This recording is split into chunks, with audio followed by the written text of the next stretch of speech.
الحمدللہ رب العالمین والعاقبۃ للمتقین والصلاۃ والسلام علی رسول الکریم اما بعد فاعوذ باللہ من الشیطان الرجیم بسم اللہ الرحمن الرحیم فمن تطوع خیرا فهو خیر اللہ صدق اللہ العظیم۔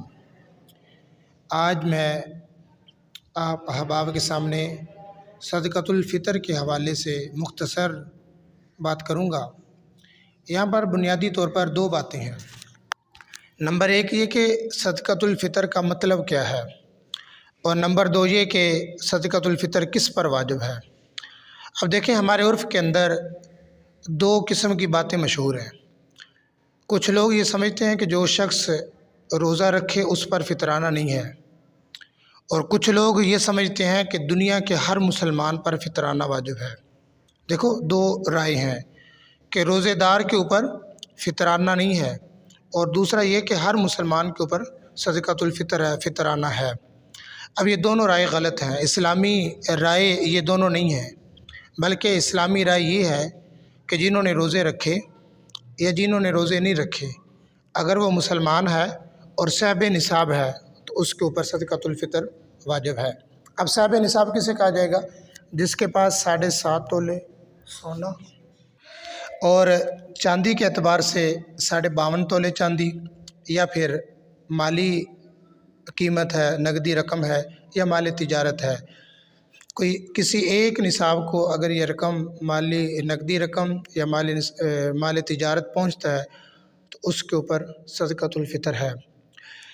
اور آج 31 مارچ 2024 کے اعتبار سے فی تولہ چاندی کی جو قیمت ہے پاکستان میں وہ 2604 روپے ہے، اور 52.5 تولہ چاندی کی جو قیمت بنے گی وہ 1,36,710 روپے ہے۔ اب ہر وہ شخص جس کے پاس کچھ سونا ہے یا کچھ چاندی ہے یا مال تجارت یا نقدی رقم ہے، ملا کر کم از کم اگر چاندی والے جو نصاب ہے اس کو اس کی قیمت پہنچتی ہے 1,36,710 روپے، اتنی کا اگر یہ مالک ہے تو اس کے اوپر پھر صدقۃ الفطر واجب ہے۔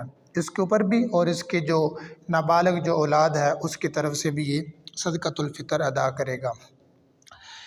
اب جو شخص صاحب نصاب نہیں ہے وہ صدقۃ الفطر لے سکتا ہے۔ ایک شخص غریب ہے، صاحب نصاب نہیں ہے، وہ شخص صدقۃ الفطر لے سکتا ہے، لیکن شرط یہ کہ وہ سید نہ ہو۔ سادات پہ جیسے زکوٰۃ نہیں ہے ویسے صدقۃ الفطر بھی وہ نہیں، ان کے اوپر نہیں لگتا، وہ نہیں لے سکتے۔ اب سید اپنا فطرانہ بھی سید کو نہیں دے سکتا۔ سید ہو یا غیر سید، دونوں اپنا جو صدقۃ الفطر ہوگا وہ غیر سید کو ہی، اور غیر صاحب نصاب جو ہوگا اس کو وہ دیں گے۔ اب ایک صاحب نے سوال پوچھا کہ حضرت یہ بتلائیں کہ میں زکوٰۃ کا مستحق ہوں، میں خود زکوٰۃ لیتا ہوں، مگر میں اپنے نابالغ بچوں کی طرف سے صدقۃ الفطر ادا کر دینا چاہتا ہوں۔ تو میں نے کہا کہ ان کے اوپر صدقۃ الفطر نہیں ہے۔ جب وہ گھر گیا تو کافی مسئلہ بن گیا کہ آج تک تو ہم نے یہ مسئلہ نہیں سنا، اور آج پہلی بار یہ مسئلہ ہمارے سامنے آ رہا ہے کہ نابالغ بچوں کی طرف سے صدقۃ الفطر نہیں ہے جو خود آدمی غریب ہے۔ تو میں نے کہا کہ دیکھو بھائی، یہ مسئلہ نیا نہیں ہے، لیکن آپ نے سنا پہلی بار اس لیے آپ کو یہ نیا لگ رہا ہے۔ جو شخص خود فطرانہ لے رہا ہے، زکوٰۃ لے رہا ہے، تو وہ صدقۃ الفطر اپنا اور اپنے بچوں کی طرف سے وہ کیوں ادا کرے گا، بلکہ وہ تو خود لینے والا ہے۔ اور اب اگلی بات یہ کہ صدقۃ الفطر کی جو اصل جو اس کا جو وقت ہے وہ عید الفطر سے پہلے دینا واجب ہے۔ اگر ایک بندہ ہے اس نے عید الفطر سے پہلے صدقۃ الفطر ادا نہیں کیا تو اب وہ یہ نہ سمجھے کہ اس کو معاف ہے، نہیں بلکہ عید کے بعد اسے وہ ادا کرنا پڑے گا، لیکن وہ عام صدقہ ہی سمجھا جائے گا۔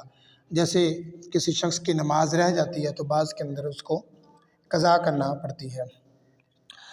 اب صدقۃ الفطر کی جو مقدار ہے وہ ذہن کے اندر رکھ لیں۔ گندم کے اعتبار سے کل 4 چیزیں ہیں صدقۃ الفطر کے اندر۔ 4 چیزوں میں سے کوئی ایک چیز تم دے سکتے ہو۔ نمبر 1 گندم، نصف سا، 1.25 کلو، احتیاطاً 2 کلو کہہ دیتے ہیں، اور جو پورا سا، کھجور پورا سا، اور کشمش پورا سا۔ گندم کی اور آٹے کی جو قیمت ہے فی صدقۃ الفطر نصف سا احتیاطاً 2 کلو کی وہ 300 روپے ہے۔ جو آدمی گندم کے اعتبار سے قیمت ادا کرے گا صدقۃ الفطر کی، وہ 300 روپے ادا کرے گا، اور جو آدمی جو کے اعتبار سے قیمت ادا کرے گا فی آدمی صدقۃ الفطر، وہ 600 روپے ادا کرے گا، اور جو آدمی کھجور کے اعتبار سے صدقۃ الفطر کی قیمت ادا کرے گا وہ فی صدقۃ الفطر 2400 روپے ہے، اور کشمش کے اعتبار سے فی آدمی صدقۃ الفطر 4400 روپے ہے۔ اور رمضان المبارک کے روزوں کا جو فدیہ ہے، اگر کوئی شخص گندم کے اعتبار سے پورے رمضان المبارک کے روزوں کا فدیہ ادا کرے گا تو وہ 9000 روپے بنے گا، اور اگر کوئی آدمی جو کے اعتبار سے رمضان المبارک کا فدیہ ادا کرے گا وہ 18000 بنے گا اس کا، اور اسی طرح کھجور کے اعتبار سے جو رمضان المبارک کے روزوں کا فدیہ ادا کرے گا اس کی قیمت بنے گی 72000 روپے، اور جو آدمی کشمش کے اعتبار سے رمضان المبارک کے روزوں کا فدیہ ادا کرے گا اس کی قیمت بنے گی 1,32,000 روپے۔ لیکن ایک بات یاد رکھنا، اللہ رب العزت نے فرمایا کہ وَمَن تَطَوَّعَ خَيْرًا فَهُوَ خَيْرٌ لَهُ، کہ جو آدمی اس سے زیادہ دے گا اس کے لیے بہتر ہے۔ اب کون آدمی گندم کے اعتبار سے، اور کون جو، اور کون کھجور، اور کون کشمش کے اعتبار سے ادا کرے گا؟ جو آدمی صاحب نصاب ہے لیکن مالی اعتبار سے کمزور ہے اور گندم کے اعتبار سے صدقۃ الفطر ادا کرے گا، اور جو آدمی ذرا اس سے مالی اعتبار سے مضبوط ہے تو جو کے اعتبار سے ادا کرے گا، اور جو آدمی اور زیادہ مالی اعتبار سے مضبوط ہے تو وہ کھجور کے اعتبار سے اپنا صدقۃ الفطر اپنے بچوں کا ادا کرے گا، اور جو آدمی مالی اعتبار سے اللہ نے اسے خوب نوازا ہے تو وہ کشمش کے اعتبار